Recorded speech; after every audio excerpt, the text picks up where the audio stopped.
walked away from an event without having signed every single person's books. And I have no intention of starting now. So, this signing, yesterday, I didn't finish signing until about midnight. And the event started at 7. So, we're going to do a speed signing today. Normally, I love to talk with all of you, and I'm happy to talk with you as you come through the line, but I am going to be a signing machine. So please take this as me explaining to you that I am not ignoring you. I do not wish to ignore you when you come through the line, but I want to be able to sign all of your books. If any of you are looking for seats, we have seats down here in the front if you want to come on down and get front row seats. Anyway, so yes, I'm incredibly excited to be here because we finally have a new book.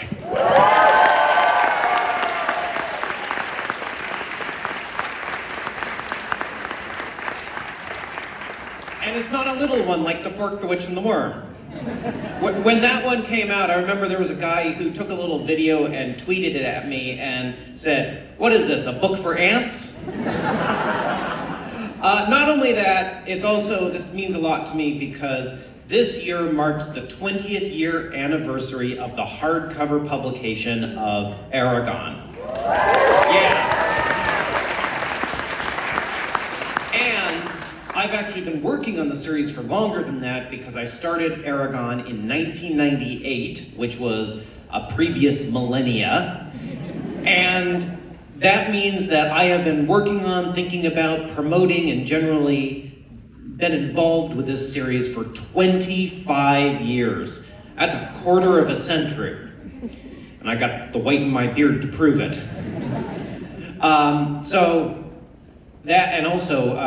In a couple of days, let's see, today is the 11th, so in 6 days, it's actually going to be my 40th birthday. Thank you. And I'm going to be on tour for the latest World of Aragon book, and the funny thing is when I turned 20, I was touring for the series also. So, it's really been an amazing journey, and I'm going to talk a little bit about how this journey happened, how I got into the series, and if I start boring you, let me know and I'll do handstands up here instead. And then I'm going to do a couple of quick readings, because again, time's short. We'll do a little bit of Q&A, and then the epic signing session is going to begin. So you see me here today, and especially those of you who are younger, you see me here today as a published author.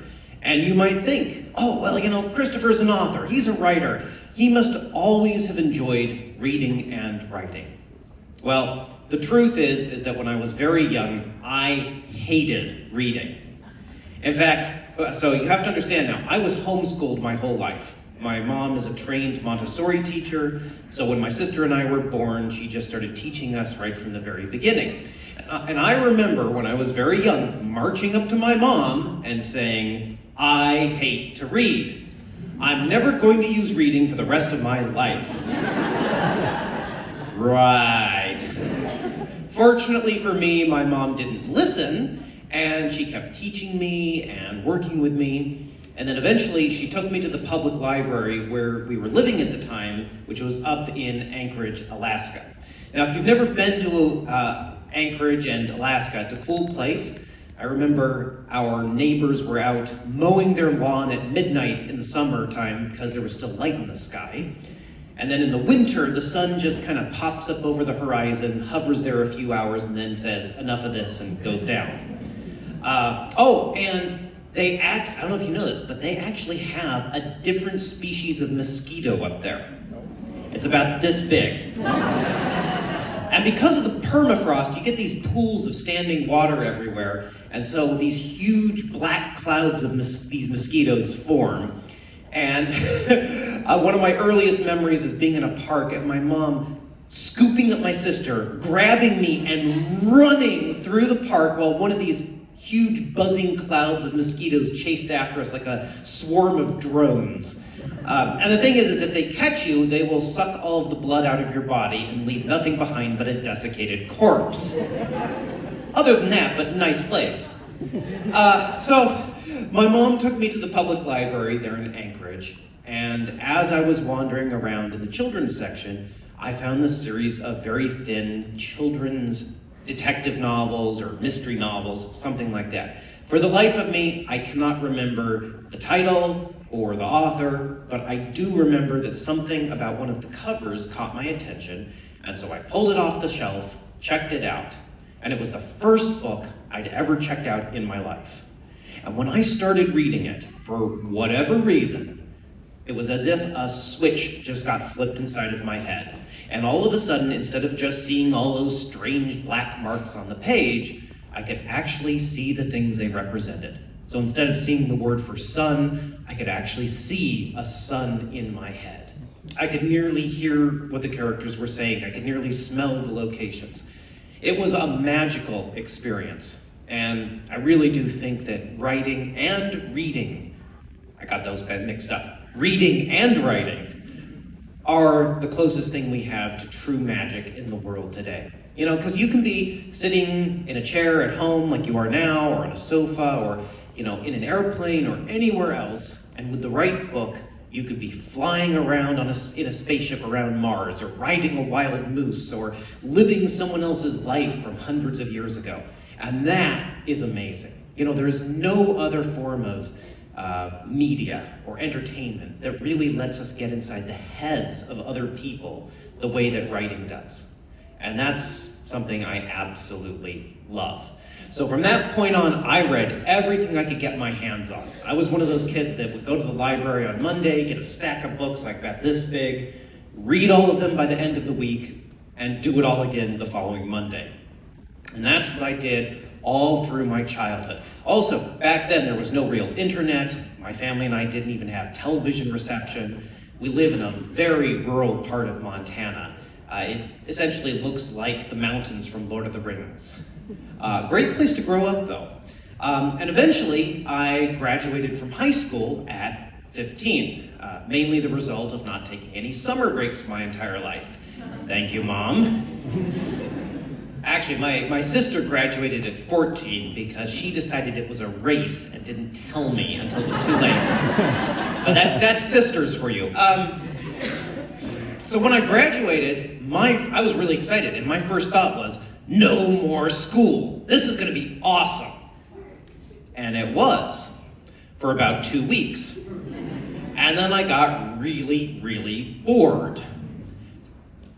And I'm not sure I can adequately convey how bored I was. Again, the nearest town was a 30-minute drive away. And I didn't drive. There was no internet. Our nearest neighbors were a half mile away, and they were 50 years old and had a construction company, so not exactly who I would hang out with to play with at that time.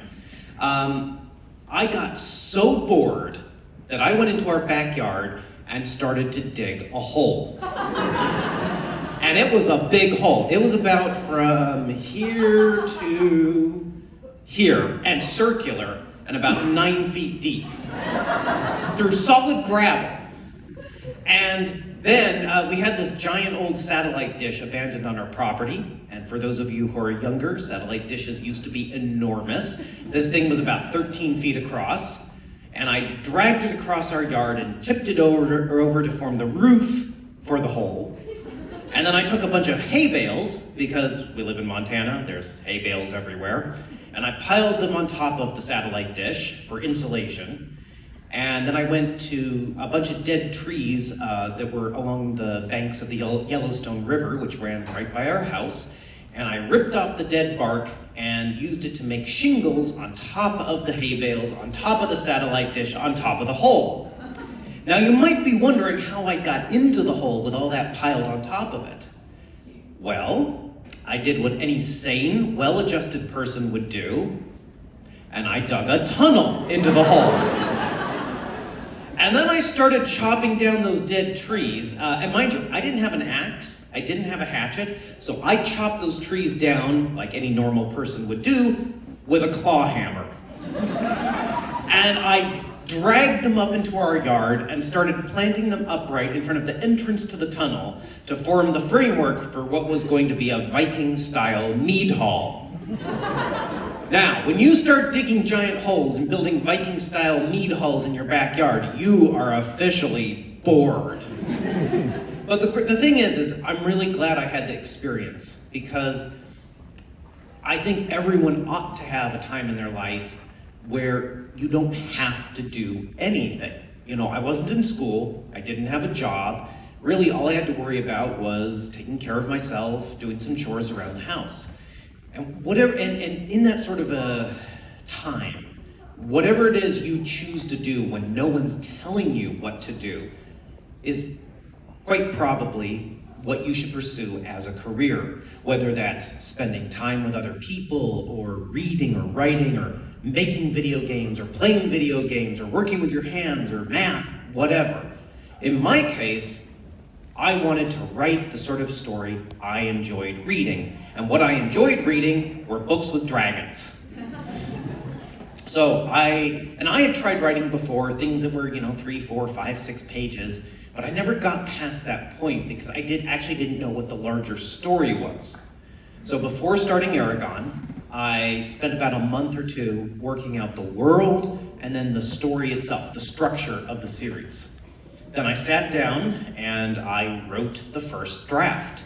And it went really fast. It was so much fun, mainly because I had no idea what I was doing.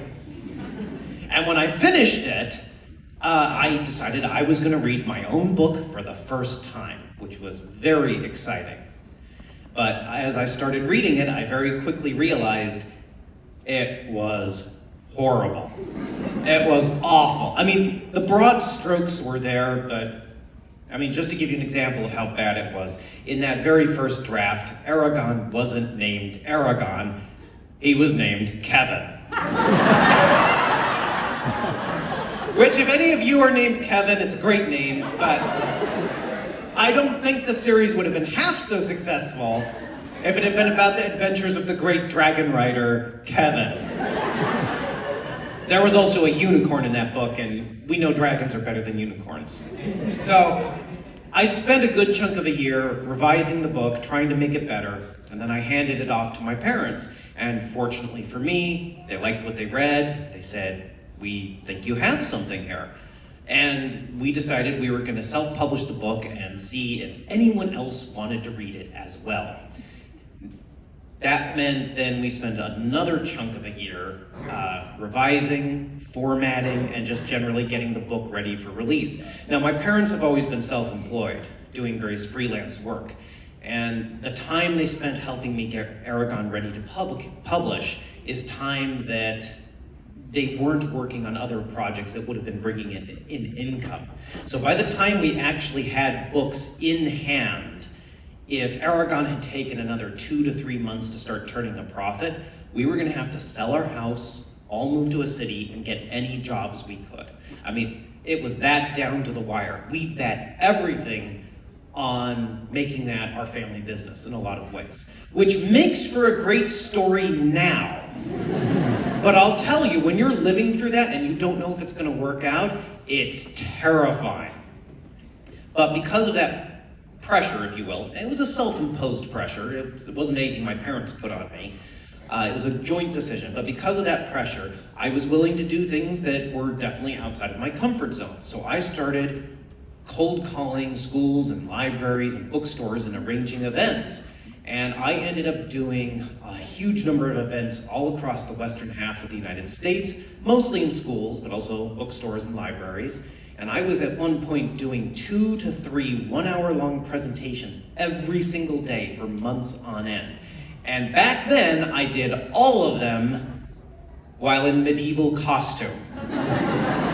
Black, knee-high, lace-up leather boots, billowy black pantaloons, a big black pirate belt, a billowy red swordsman shirt, and a black beret to top it off. Now, the very first presentation I ever did was in our local high school. I had literally never stepped into a public school before in my life. And I walked in there at 17 dressed like that.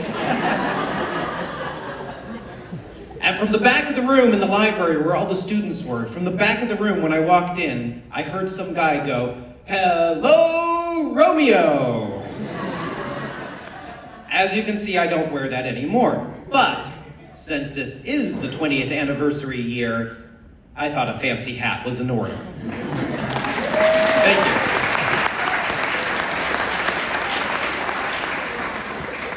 Eventually, as I was doing all this promotion, another author caught wind of Aragon. It was the author Carl Hyacin, who's written the young adult book Hoot, that some of you may be familiar with. He's also written a lot of adult novels. And he was in Montana vacationing for fly fishing, and he picked up a copy of the self-published edition for his then 12-year-old son, Ryan. And Ryan liked Aragon so much that Carl recommended the book, passed it off to his editor at Random House, and it bounced around in Random House for a few months until my wonderful editor-to-be emailed me and said, hey, Random House is interested in acquiring the series. And I love telling this story because to me it really demonstrates the, how reading can really change lives. If Ryan hadn't read the book and hadn't talked about the fact that he enjoyed the book, I wouldn't be here today. So I'm enormously grateful for that opportunity. And from that point on, the rest, as they say, is history. Random House released Aragon in 2003, and then the subsequent novels, and it's been a wonderful and amazing journey this whole time. And now, after 12 years, we have Murtagh, the first full-length entry into the world in quite a while. And you might be wondering where the idea for Murtagh came from, why I decided to write this specific book. Well, I'm gonna blame it on one of you. Because in 2017, someone tweeted me pretty late at night, and they said, hey, Christopher, what are Murtagh and Thorn doing after the inheritance cycle? And I was a little loopy because it was so late, and so paraphrasing, I said something like, Murtagh just enchanted a fork and called it Mr. Stabby and won a fight with it. And Thorn's pretty angry at him. And the horrible thing is I couldn't stop thinking about that. So that formed the basis for the fork story in my short story collection. And when that launched, I was in New York City and I had dinner with my editor, and I sort of leaned across the table with a twinkle in my eye and I said, hey, Michelle, I think I got a full-length book out of this. And she said, do it, write it. So, as I said, I'm gonna blame Murtagh on one of you guys. Thank you. And I will say, it was wonderful returning to this world and these characters, getting to examine them in greater depth. Returning to Allegasia was like returning home after a long trip. And I have no intention of waiting this long before the next book, which I'm sure you'll agree is a good idea once you finish Murtagh.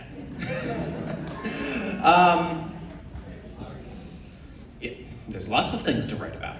I promised you a couple of short readings, and I intend to be a man of my word. You might notice I have no books up here with me, so does anyone have a copy of Aragon that I can borrow? Ooh!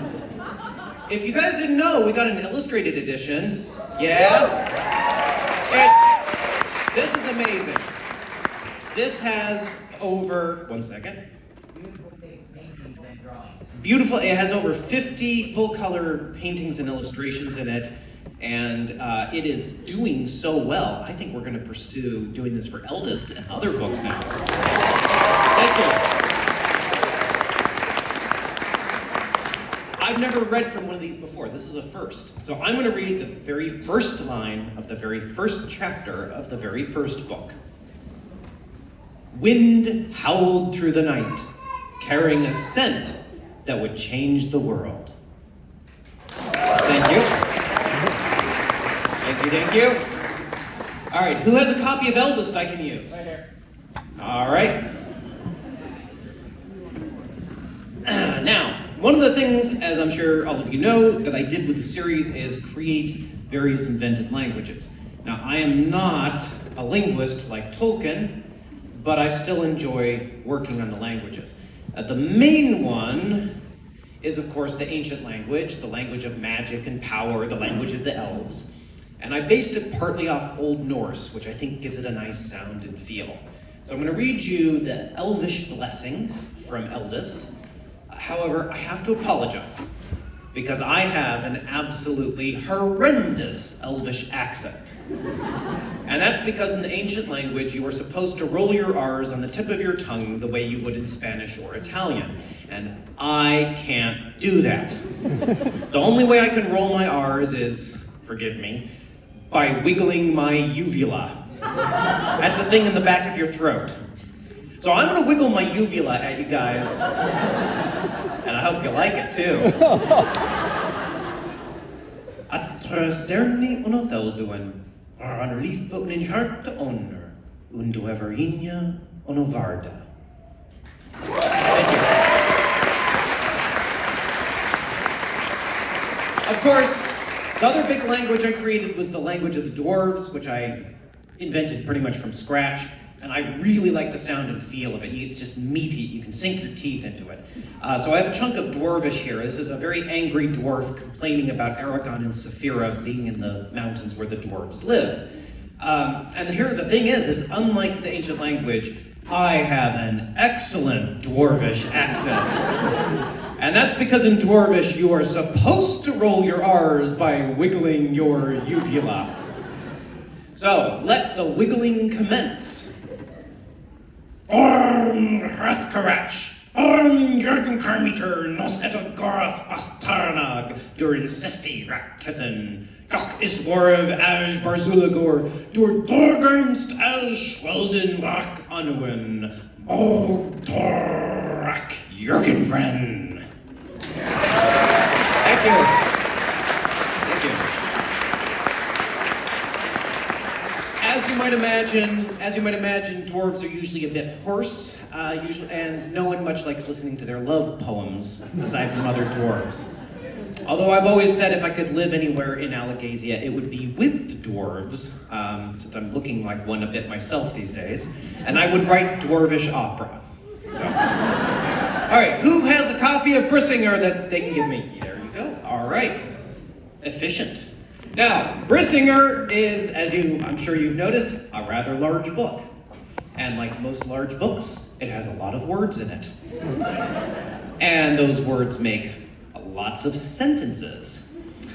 And of the many sentences that make up this very large book, some are better than others. There's a sentence involving a bombulating bumblebee that I probably should have cut. But out of the many sentences, there is one in particular that is my absolute favorite. And it's my favorite because, not to be modest, but I just think it's really well written.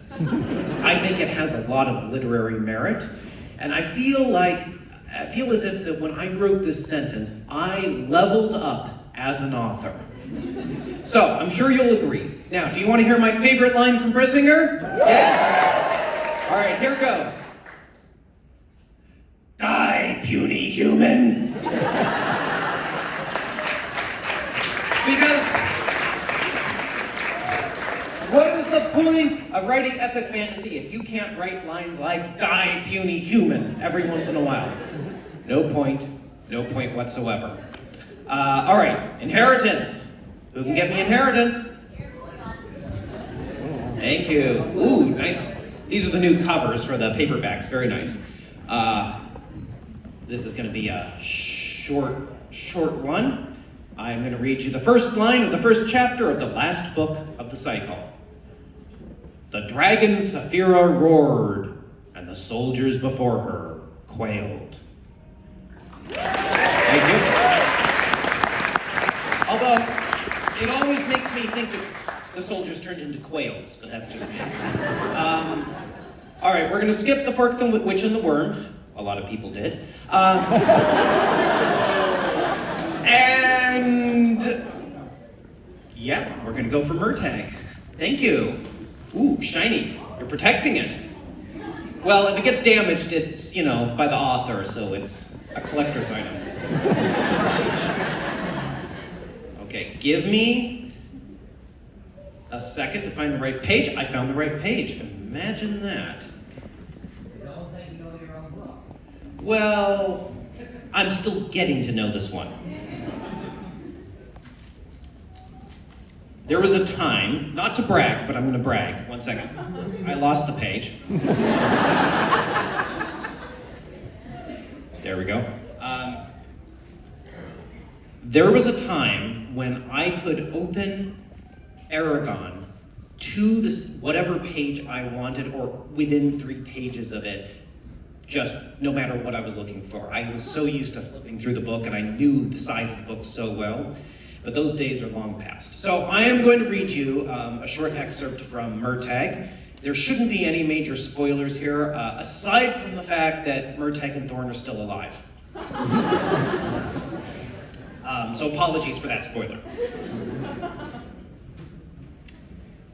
Careful to be quiet, Murtagh stood, picked up Zarok from by his blanket, and walked a ways from their camp.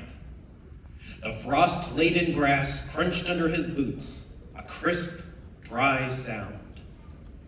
He stood in an expanse of empty sward, chest up, shoulders back, staring forward into the future. An intake of frozen air, and he swept Zarok from its crimson sheath. In dawn's gray light, the sword's blade was a sharpened shard of iridescent red, a shimmering thorn of frozen blood, eager to cut and stab and kill. The blade of a rider, forged out of bright steel by an elven smith over a century past, and imbued with spells of strength and keenness and resistance. The finest weapon a warrior could hope to wield, and yet he regarded it with as much aversion as appreciation. A rider's blade, yes, but that rider had been Morzan, his father. And Morzan had used Zarok for many a black and bloody deed, as had Murtagh after him. Not for nothing had Morzan named the blade Misery in the ancient language, and true to its name, the sword had brought pain to many throughout the land, including Murtagh himself. Sometimes he wondered if he should have ever taken Zarok from Aragon. He shook off the thought. Whether he wanted it or not, Morzan's shadow would always lie upon him, and aside from his name and the scar on his back, Zarok was all he had from his father. It was a meager and hateful inheritance, but it was his alone, and for that, he clung to it. He held the sheath in his offhand as he flowed through the familiar forms: step, cut, parry, turn, block, swing, lunge. He moved without thinking, his mind as still and empty as a windless lake on a cloudless day. Attack, defend, escape, beat and break, search the opening, make the cut, risk the stab. He used the sheath as a dagger, blocking, deflecting, wrapping the wrist, creating opportunities for a lethal blow. His skin warmed and his pulse steadied. He moved faster, pushing himself to maintain the pace of battle, every movement a whip snap of life-preserving, life-ending action. His lungs gave out before his arms. Unable to continue, he fell to his knees and braced the sheath against the ground. Zarok he placed across his thighs. As the first rays of light crept across the frozen grass, the egg-shaped ruby in Zarok's pommel refracted the beams, splitting them into glowing darts of red. Once his breath steadied, he stood, sheathed the blade, and staggered back to camp. Across the dead fire, Thorn watched. He sniffed as Murtagh came close. "You stink of fear." Murtagh grunted. "I know. I'll wash." He flinched as Thorn licked his elbow. Then he forced himself to relax and patted the dragon's head.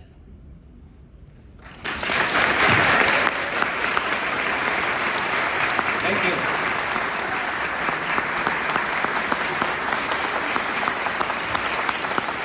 All right, we're doing okay on time, even though we started late. I have been rushing through my presentation, but you guys make it so much fun.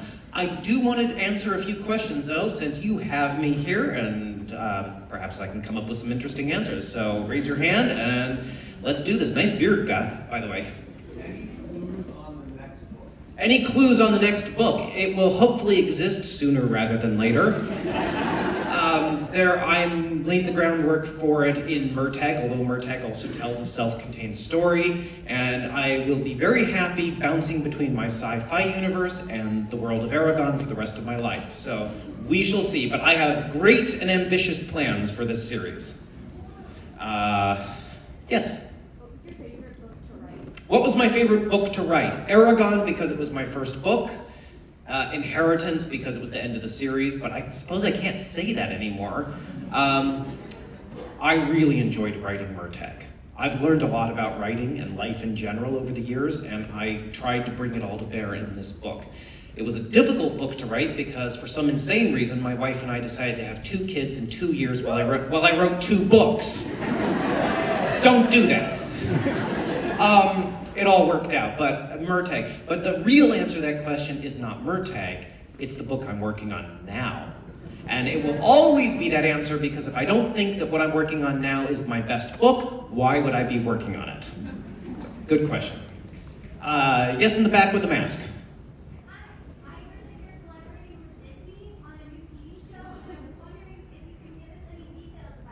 So for those who don't know, Disney Plus is currently working on a big budget television adaptation of Aragon.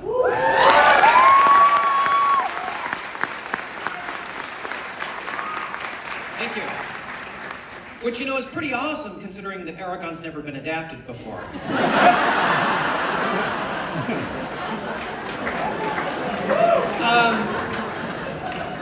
And I am attached to the series both as an executive producer and co-writer.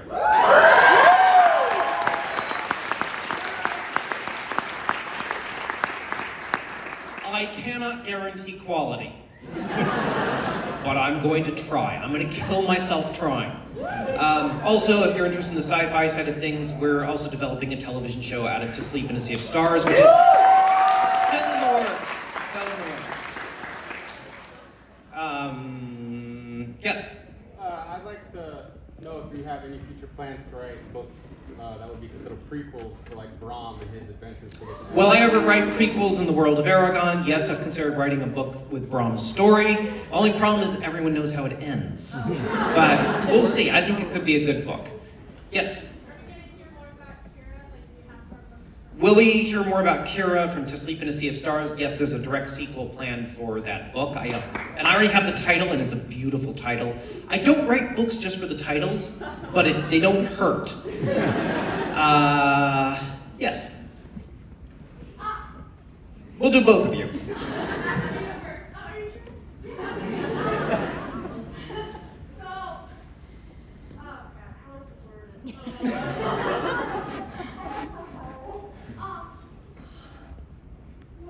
Don't worry, there's only 700 people here.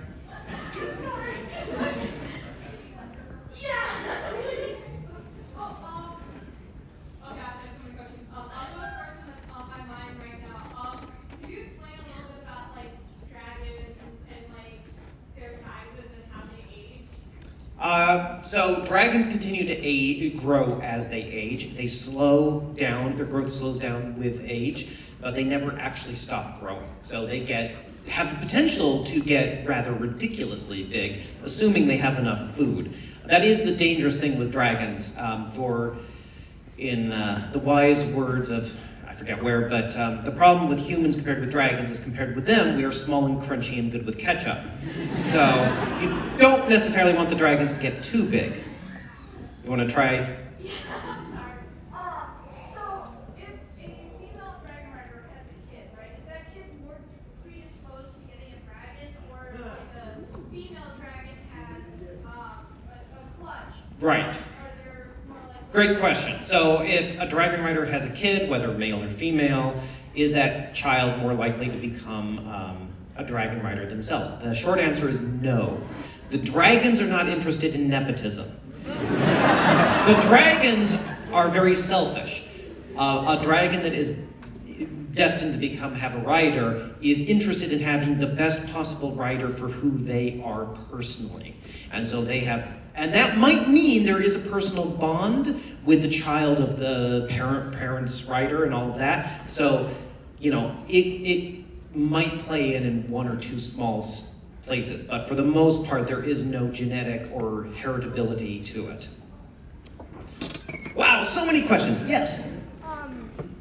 In Aragon, when you first started writing it and you read over it, was Galbatorix is his original name? In the first draft of Aragon was Galbatorix's original name. Actually, it wasn't. That was one of the names I changed as well. So I can't quite remember what I had originally. Actually, I can. It's a little embarrassing. So I'm gonna. It's worse than Kevin. Yes.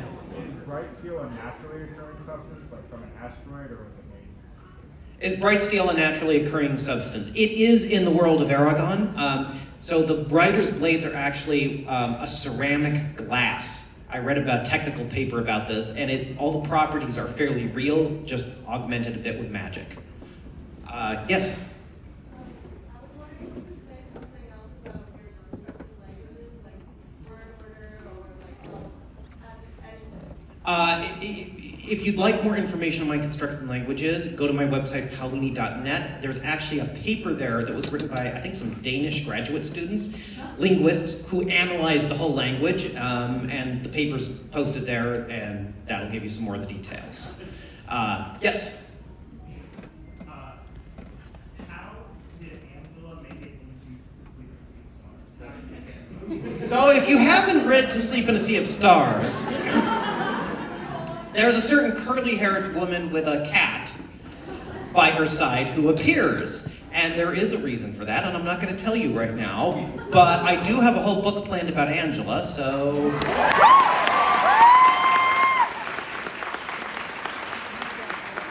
Although that book will probably just leave you even more frustrated, so...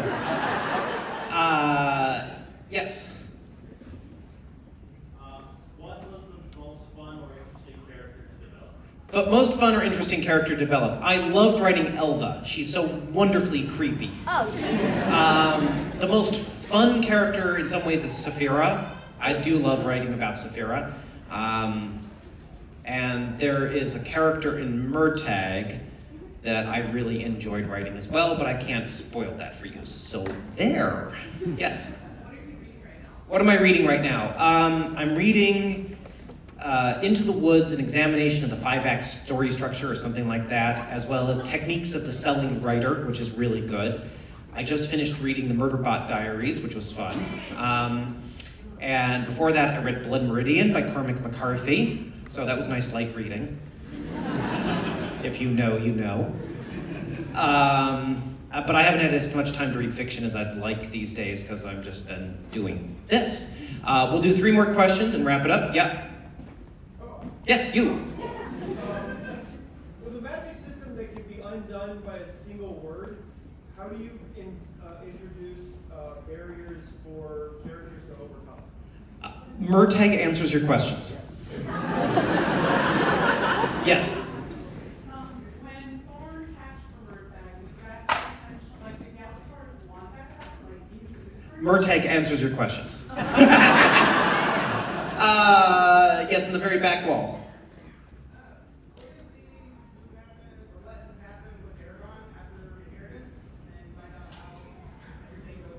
Will we see more of Aragon after Inheritance? You bet. Absolutely.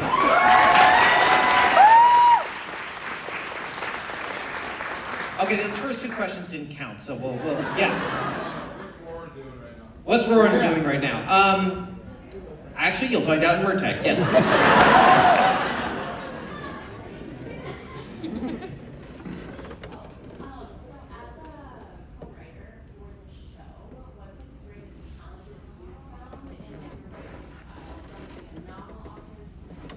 What's the biggest difference from going from writing a novel to writing a screenplay or adaptation?